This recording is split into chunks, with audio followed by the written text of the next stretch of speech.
Everyone, बात करेंगे आज एक्सीलरेशन के बारे में। ये एक्सीलरेशन सब जगह होता है, हर कार में एक्सीलरेशन होता है, हर स्कूटी में, हर बाइक में, हर जो भी चीज अगर मोशन कर रही है और अगर मोशन के रेट को इंक्रीज करा जाए या डिक्रीज किया जाए तो हमेशा पैदा होता है एक्सीलरेशन। लेकिन ये वर्ड एक्सीलरेशन लाने वाली चीज क्या है वो सीखते हैं। एक्सीलरेशन वर्ड कहां से आता है, इसका क्या मतलब है। एक्सीलरेशन का वर्ड आता है वेलोसिटी से। पहले वेलोसिटी सीखना पड़ेगा। क्या होता है velocity?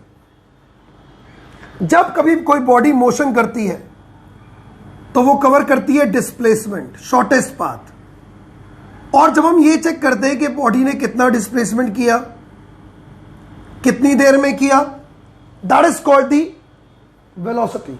Displacement per unit time, या फिर हम इसे कहते हैं distance covered by the body per unit time in a particular direction, that is called velocity. जिसकी यूनिट, ऐसा यूनिट की जब हम बात करें तो मीटर पर सेकेंड होती है। Got it? तो सबसे पहले आपको ये क्लियर होना चाहिए कि वेलोसिटी क्या है। बॉडी ने कितना डिस्टेंस कवर किया, कितनी देर में किया और कौन सी डायरेक्शन में किया, दिस इज कॉल्ड वेलोसिटी। पर वेलोसिटी किसी भी ऑब्जेक्ट की दो तरह की हो सकती है। पहला, जब आपने उसे फर्स्ट इंस्टेंस पर किसी बॉडी को ऑब्जर्व किया, उस समय उसकी जो वेलोसिटी है उसे आप कहते हैं इनिशियल वेलोसिटी। दूसरा, जब आपने किसी बॉडी को आखिरी बार ऑब्जर्व किया, तो वेलोसिटी को हम लोग दो कैटेगरी में डिवाइड करते हैं। First initial, second final. दो तरह की वेलोसिटी हो सकती हैं, पहला इनिशियल वेलोसिटी और दूसरा फाइनल। तो पहले आपको दोनों में डिफरेंस पता होना चाहिए। Initial velocity, initial starting, final आखिरी। इनिशियल वेलोसिटी के बारे में बात करते हैं जब आपने किसी बॉडी को पहली बार ऑब्जर्व किया, उस समय पर जो बॉडी का वेलोसिटी था वो इनिशियल वेलोसिटी। फॉर एग्जांपल, आपने एक कार को देखा, कार की स्पीड थी 18 किलोमीटर पर आवर और कार की स्पीड बढ़कर हो गई 36 किलोमीटर पर आवर। तो पहले 18 किलोमीटर पर आवर थी, बाद में हुई 36 किलोमीटर पर आवर। तो 18 टू 36 पहुंची, फर्स्ट इंस्टेंस पर 18 थी, तो दैट इज इनिशियल वेलोसिटी। और अगले इंस्टेंस पर 36 थी, this is your final velocity. अगला एग्जांपल लेता हूं।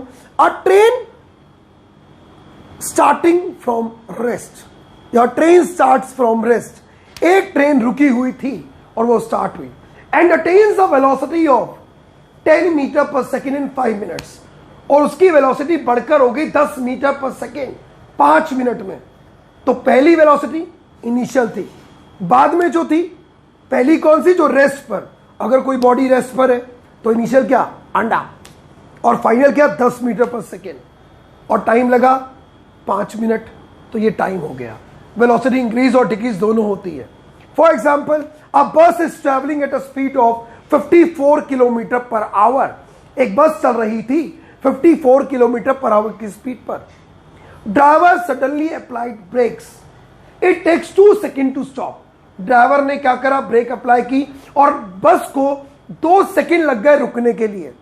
टाइम 2 सेकेंड, लेकिन बाद में रुकी, पहले वो चल रही थी इनिशियल 54 किलोमीटर पर आवर, बाद में रुक गई, फाइनल वेलोसिटी 0।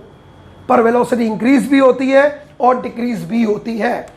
अब इनिशियल वेलोसिटी को आप u भी कह सकते हैं और फाइनल वेलोसिटी को आप कहते हैं v।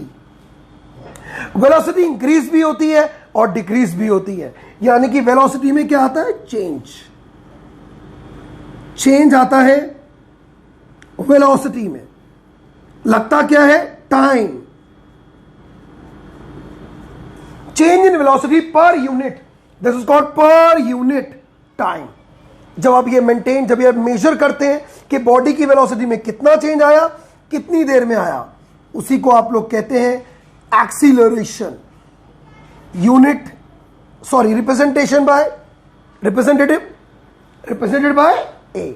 अब एक्सीलरेशन अगर आप निकालना चाहते हो तो क्या करें, वेलोसिटी में चेंज निकालें। और जब भी आपको चेंज निकालना है तो चेंज निकालने के लिए आप क्या करते हैं, final value minus initial value, तो यहां भी final velocity minus initial velocity upon time. इसीलिए एक्सेलेरेशन का फॉर्मूला होता है change in velocity upon time, final velocity minus initial velocity upon time taken. और अगर आप इसे मेजर करना चाहते हैं तो मीटर पर सेकंड स्क्वायर, ये इसको मेजर करने की ऐसा यूनिट है। और अच्छी बात कि एक्सीलरेशन 3 तरह का हो सकता है। पहला, जब इनिशियल वेलोसिटी कम हो, ठीक है, और फाइनल वेलोसिटी ज्यादा, यानी कि वेलोसिटी बढ़े, तो उसे कहते हैं पॉजिटिव एक्सीलरेशन। अगला, जितना वेलोसिटी इनिशियल उतना फाइनल, ना वेलोसिटी इंक्रीज ना डिक्रीज, जीरो एक्सीलरेशन कहते हैं आप उसे। और नेक्स्ट, जब इनिशियल वेलोसिटी ज्यादा और फाइनल वेलोसिटी कम, तो उसे आप लोग कहते हैं negative acceleration. Yes, negative acceleration. So we can have 3 types of acceleration. Positive when velocity is increasing, zero when velocity neither increase nor decrease, uniform velocity। और अगला, when u is greater than v, means when initial velocity is higher than, its value is larger than final velocity, means velocity is decreasing.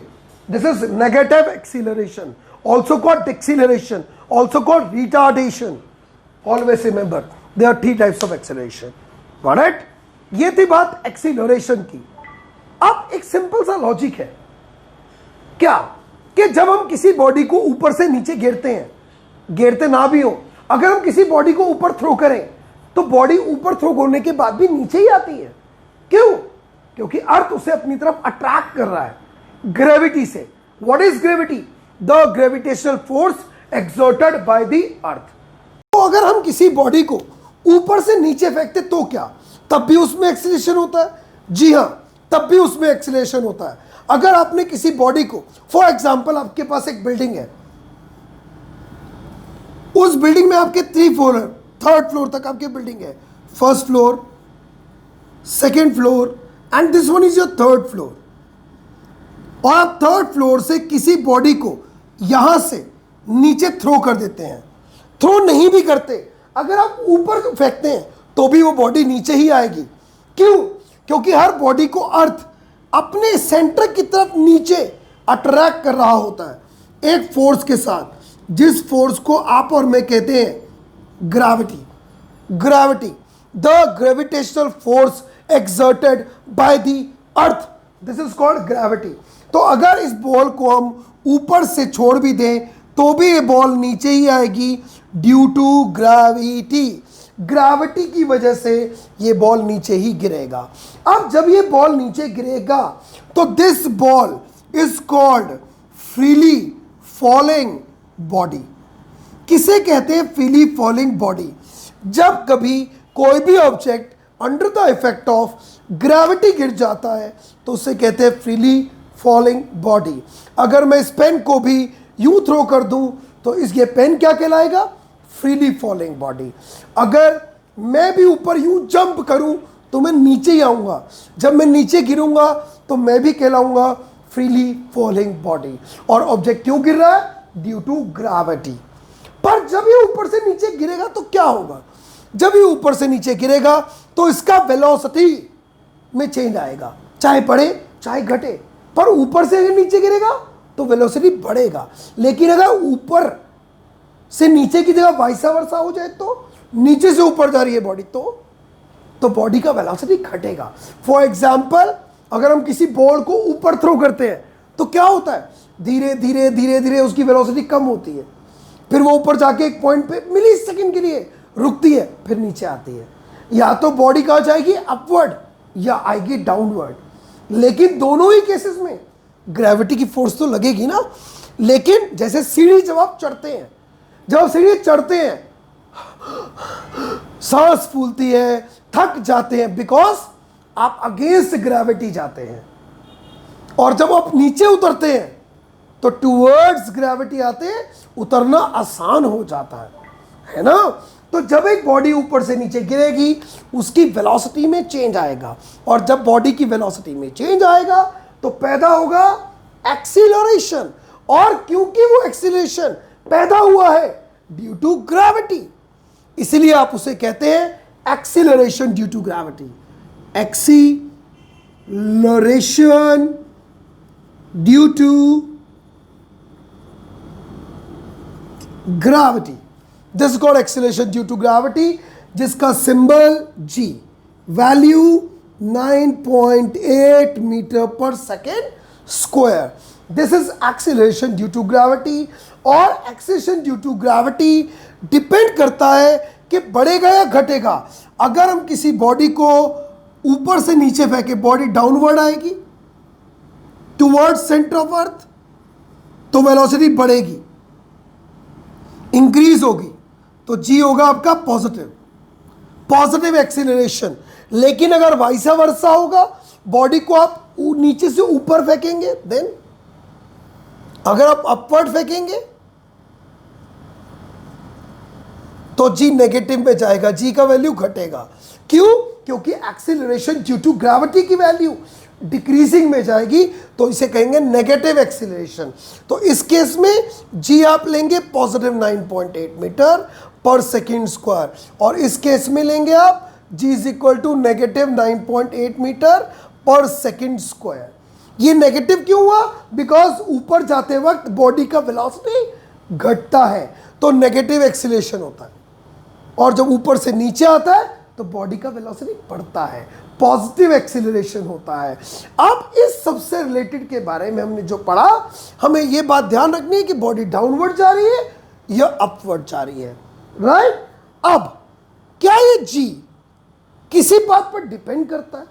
हमने बोला ये जी जब ऊपर जाएगा बढ़ेगा, sorry जब बॉडी नीचे आएगी तो बढ़ेगा, ऊपर जाएगी तो घटेगा। Why is it so? ऐसा क्यों होता है? इसका मतलब ये एक्सेलेरेशन ड्यू टू ग्रेविटी किसी बात पर डिपेंड तो करता है। आखिर वो बात क्या है? किस फैक्टर पर ये acceleration due to gravity depend करता है? इसकी वैल्यू इंक्रीज होती है, डिक्रीज होती है। Why is it so? ऐसा क्यों होता है कि इसकी वैल्यू इंक्रीज या डिक्रीज होती है? इसका लॉजिक क्या है? तो लॉजिक की अगर बात करें तो इसका लॉजिक ये है, हमारी अर्थ, जैसा कि हम सब जानते हैं कि अर्थ की शेप परफेक्ट स्फीयर नहीं है, परफेक्ट स्फीयर नहीं है। अर्थ एक ओवल शेप का होता है, इट्स अ पोल, और ये आपका इक्वेटर होता है, राइट? और अगर बॉडी यहां पर है, फॉर एग्जांपल बॉडी ए, मास उसका m, और ये हमारा अर्थ का सेंटर, तो ये बॉडी का अर्थ के सेंटर से डिस्टेंस है एट पोल। लेकिन अगर ये बॉडी इक्वेटर पर है ए, तो इसका सेंटर से डिस्टेंस एट इक्वेटर ज्यादा होगा। मतलब distance of body from the centre of the earth at equator is greater than distance of body from the centre of the earth at pole, ये ज्यादा होगा। This one is greater, right? अब इसकी वजह से ही एक्सेलेरेशन ड्यू टू ग्रेविटी में फर्क आता है। कैसे फर्क आता है वो भी सिखाएंगे हम आपको। हमने सबने सीखा है कि फोर्स ऑफ ग्रेविटेशन क्या होता है। In this universe each and every body attract another body with the force, that force is called force of gravitation. First. Second, force of gravitation का फॉर्मूला हमें ईसैक न्यूटन ने बताया, capital G m1 into m2 upon D का square, है ना? और ऐसे ही एक फोर्स का फॉर्मूला बताया था न्यूटन ने ही, second law of motion, force is equals to mass into acceleration.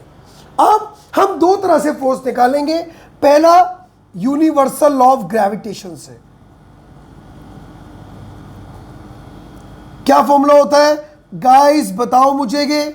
जी हाँ राजू भैया, फॉर्मूला होता है F is equal to G, gravitational constant m1, m1 कौन है यहाँ? अर्थ, मास ऑफ अर्थ, m कौन है? बॉडी ए का मास, अपॉन r, r कौन है?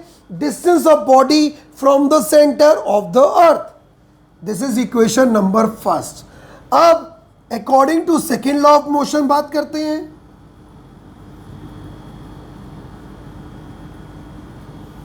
अब सेकेंड लॉ ऑफ मोशन की तरफ चलते हैं।